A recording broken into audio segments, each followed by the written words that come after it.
பேசலாம். திருச்சி செய்தியாளர்கள் வணக்கம். இன்று மயிலாடுதுறை சென்று கொண்டிருக்கிறோம். மயிலாடுதுறையும் நாளை மறுநாள் நாகப்பட்டினமும் ஆய்வு பொதுக்கணக்கு ஆய்வு கட்சி தோழர்களை சந்தித்து அவங்க பீகார் கட்டுற ஜிஎஸ்டி 1900 கோடி, தமிழ்நாடு கட்டுறது ஏறக்குறைய 20,000 கோடி ஜிஎஸ்டி.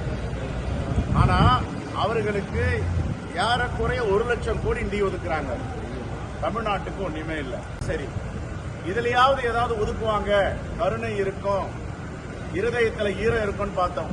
இருதயத்துல ஈரமில்லாத ஒன்றிய அரசு தான் மோடியோட அரசு.